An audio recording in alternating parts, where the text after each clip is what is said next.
Pemirsa, Ahok memutuskan untuk memilih jalur independen untuk maju dalam Pilkada DKI mendatang. Namun Ahok menyatakan dirinya tidak pernah meninggalkan partai politik. Berikut adalah pernyataan Ahok yang kami cuplik dari program DBS To The Point. Ahok bukan cagup biasa. Pak Ahok, kembali ke cerita bahwa kemudian Anda masuk ke independen, tapi kemudian ada partai besar yang kelihatannya seperti ditinggalkan tanda kutip, lalu kemudian Anda yang beberapa partai mendukung Anda. Saya tidak pernah meninggalkan partai, saya hanya sampaikan, saya adalah orang yang yakin untuk membangun negara ini adalah unsur kepercayaan. Betul. Ketika politisi sudah dipercaya, dipercaya, ada Pak Jokowi, ada Ahok ngikut karena anak hoki tadi, saya bilang, karena ikut Pak Jokowi. Lalu sekarang kita buktikan birokrat di DKI itu berubah total. Tadi masih banyak yang mau melayani. Nah sekarang saya butuh meyakinkan kepada warga, ada parpol yang baik loh. Ada parpol yang baik. Iya. Buktinya apa? Saya bicara gitu loh, PDIP pasti dukung saya. Dalam pengertian apa? Mendukung pasti akan mencalonkan saya.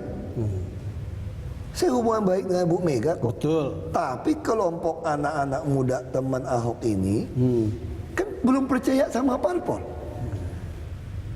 Saya kenapa bertahan? Karena saya percaya nggak mungkin negara ini bisa utuh, demokrasi bisa jalan tanpa partai politik. Betul. Tetapi kan mencapai dipercaya ini kan orang belum percaya. Apakah ada urusannya dengan misalnya waktu itu Anda tidak menyebut bahwa ada partai yang minta mahar, tetapi ingin rantingnya itu diaktifkan, itu sama dengan pasti nanti akan terjadi pengaktifan ranting. Kalau PDI Perjuangan nggak mungkin. Saya betul-betul baik hubungannya sama Pak Taufik, Bu Mega. Jadi ibaratnya apa tuh nggak? Hubungan kami itu bisa mengalahkan partai politik sebetulnya. Di atas partai politik. Tolong kasih saya clue bahwa nanti betul PDIP akan memberikan dukungan khususnya Ibu Mega. Saya nggak tahu, saya udah lapor sama Ibu, saya hubungan sama Ibu masih baik. Saya bilang gini deh Bu, lalu tanggal 6 anak-anak datang ke rumah, karena seminggu mereka bilang kalau nggak mulai tanggal 1 Maret kami nggak ke Uber. Betul. Ngumpulin sama rekap bisa udah ngumpulin mau rekapnya bisa 2 bulan dong, karena 1 juta nih. Belum tanda tangan kami, tanda tangan basah. Kalau nggak ada wakil, kosong gimana? Nah, jadi akhirnya saya putuskan, ya sudah, saya ikut anak-anak ini, sekalipun saya tidak pernah lihat berkasnya sebetulnya. Tidak pernah lihat berkas dan sekaligus. Makanya saya bilang saya nggak pakai kalkulasi. Saya cuma ingin membangkitkan kepercayaan kepada anak-anak ini. Kalian percaya sama saya, ada parpol yang baik yang akan mendukung. Baik, kalau kita saksikan tadi cukup percaya diri Ahok bahwa partai politik akan mendukung dia. Tetapi kalau kita lihat hasil survei Carta Politika lagi-lagi ketika diadu head to head Ahok selalu berada di atas 50%. Kemudian di survei yang lain menunjukkan bahwa 88,9% masyarakat akan tetap memilih Ahok sebagai gubernur meskipun itu bukan adalah partai mungkin tidak didukung oleh partai yang mereka pilih sebelumnya. Nah, kalau dengan pola pikir seperti ini, apakah masih signifikan peran parpol dalam pemilihan gubernur 2017 nanti? Saya harus mengatakan bukan hanya di Jakarta ya, dari 2005 sampai sekarang di hampir semua daerah, partai bukan faktor dominan dalam pilkada, tapi faktor individu. Kenapa? Satu, itu bisa dibuktikan dalam survei ada yang disebut dengan party ID atau rasa keterikatan konstituen terhadap partai atau tingkat kepatuhan. Ternyata angkanya di Indonesia itu hanya berkisar di angka 20%. Bandingkan dengan Amerika Serikat 60%. Di Australia bisa mencapai angka 80%. Artinya jelas bahwa ada tingkat kepatuhan konstituen Partai Demokrat di Amerika misalnya akan memilih calon yang menang dalam konvensi Partai Demokrat. Di Indonesia tidak seperti itu. Mereka preferensi pemilih mereka adalah saya suka dengan calon kepala daerah ini, dia nggak bisa memajukan, saya akan pilih itu. Itu yang kita buktikan juga dalam konteks misalnya pilihan terhadap Ahok. Karena kontroversial lebih memilih jalur independen, kita coba uji. Dari 207 responden yang menyatakan akan memilih Ahok, dari 400 responden kita uji. Apabila partai Anda tidak mencalonkan Ahok, apakah Anda akan tetap milih Ahok? 88,9% akan menyatakan tetap milih Ahok.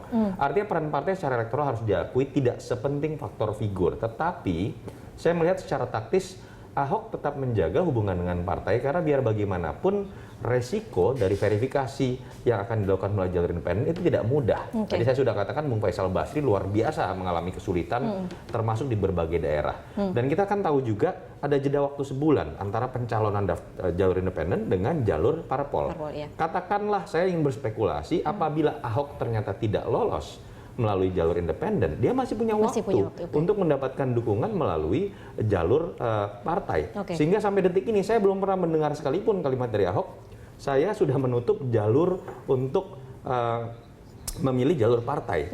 Tetapi yang baru diputuskan oleh Ahok adalah detik ini saya harus mencantumkan nama Heru sebagai nama wakil karena ternyata persyaratan yang dibutuhkan untuk dukungan dalam formulir harus menyertakan nama wakil dan saya harus sertakan nama Heru sekarang karena waktunya terbatas, sisanya hanya tinggal 3 bulan lagi. Kalau di sini kemudian PDIP menjadi penentu, kalkulasi dari PDI Perjuangan itu sebenarnya kalau boleh kita memikir dari sisi PDI Perjuangan, lebih baik menantang Ahok atau kemudian pada akhirnya lebih baik bergabung saja? Ahok, PDIP akhirnya terjebak dalam dilema antara kepentingan untuk menang atau kepentingan untuk konsolidasi. Kepentingan untuk menang tentu saja akan mudah didapatkan kalau partai terbesar bergabung dengan calon incumbent yang elektabilitasnya tinggi di dalam survei. Tapi kemudian ketika PDIP harus dipaksa ikut jalur independen mendukung teman Ahok yang katakanlah bukan siapa-siapa tanda kutip, ini seakan-akan menjadi beban psikologis. Apa itu masalah gengsi atau menurut saya tentu saja ada gengsi di sini sebagai partai terbesar DKI, partai penguasa yang mengatakan belum pernah sekalipun kami menggunakan jalur seperti ini. Dan otomatis itu seakan-akan seperti menurunkan derajat partai penguasa dan partai penang DKI. Tapi kalau dari sisi kalkulasi sebenarnya lebih aman yang mana yang dipilih? Lebih aman tentu saja memilih Ahok begitu ya. Tetapi bagaimana penjelasan mereka ke kader bahwa kemudian ada perkecualian satu-satunya di Indonesia selama ini untuk mendukung jalur independen yang belum pernah selama ini dilakukan oleh PDIP.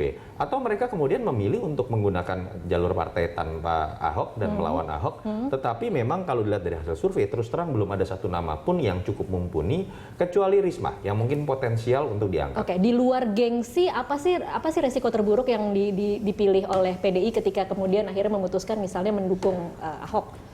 Resiko terburuknya menurut saya adalah bagaimana calon-calon kepala daerah lain ini yang akan menjadi selama ini menggunakan prosedur yang digunakan oleh PDIP sebagai mekanisme standar, bukan tidak mungkin ini akan menjadi barometer role model presiden begitu ya, terutama incumbent yang kuat ya. Lebih baik saya pakai jalur independen juga karena toh partai nanti akan ngikut juga begitu kan, ngapain saya bayar mahar kalau betul ada mahar gitu ya. Itu yang menurut saya mungkin ditakutkan bukan hanya oleh PDIP tapi banyak partai. Akan merubah pola peta politik yang selama ini sudah menjadi tradisi. Baik. Saya ke Mas Ferry. Mas Ferry, kalau dari Pak Yusril sendiri, komunikasi politik seperti apa yang sudah dibangun dengan partai-partai politik lain? Jadi kalau Pak Yusril sendiri ya, Bang Yusril sudah bertemu dengan Ketua Umum Partai Demokrat, Pak SBY, kemudian Ketua Umum PKS, Mas Sohibul Imam, kemudian ketemu dengan Ketua Umum Gerindra, Prabowo Subianto, Golkar, Pak Ical. Sudah kita lakukan. Sudah ada yang memberikan lampu yang lebih tegas? Alhamdulillah sudah. Pada prinsipnya partai-partai itu siap memberikan dukungan sepanjang elektabilitas Pak Yusril itu bagus. Ya. Ada angka yang mereka minta mungkin? Tidak ada. Ya, tidak ada angka. Nah, kita juga dalam waktu dekat akan bertemu Bu Mega. Ya. Jadi kita sendiri. Itu yang menarik. Jadi Pak Yusril sedang membangun kekuatan yang akan kita bangunin adalah kelompok nasionalis religius yang akan bersatu. Jadi bukan hanya KMP ya? Bukan hanya KMP, tapi semua kekuatan ini harus bersatu untuk DKI yang lebih baik. Menarik soal bertemu dengan Ibu Mega. Kira-kira PDI Perjuangan seberapa mungkin sih akan lebih kemudian memilih saya seorang Yusril? Menjelaskan dalam survei kemarin, secara elektabilitas Yusril ini adalah penantang nomor 2 ya, runner up. Tetapi tantangan buat Pak Yusril ini menurut saya bukan secara elektoral, tetapi bagaimana dia bisa mendapatkan tiket. Logika yang kita coba lihat adalah kekuatan pertama sekarang ada jalur independen karena incumbent menggunakan jalur independen. Poros kedua itu ada PDIP, poros ketiga adalah Gerindra, itu partai pemenang nomor 1 dan nomor 2. Menurut saya masih sulit untuk diterima logika, kecuali nanti Bang Ferry bisa jelaskan.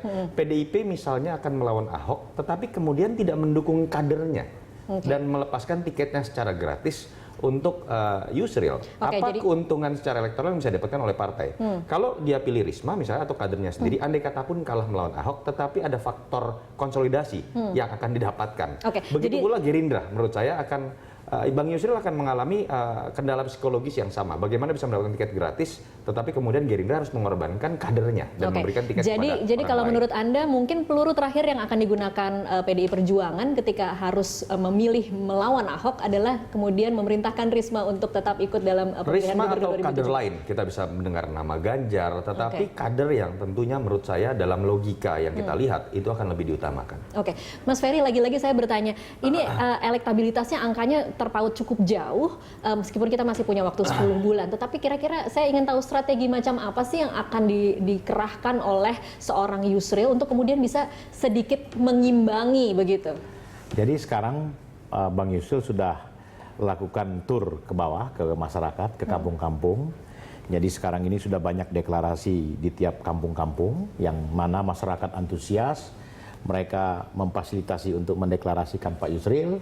Kemudian Pak Yusril sendiri datang ke bawah, turun ke masyarakat. Apa yang ditawarkan Yusril yang berbeda dengan tingkat kepuasan 80% itu? Ya intinya Pak Yusril, masyarakat berpikir begini, Pak Yusril ini pemimpin yang cerdas, yang tegas, kemudian santun.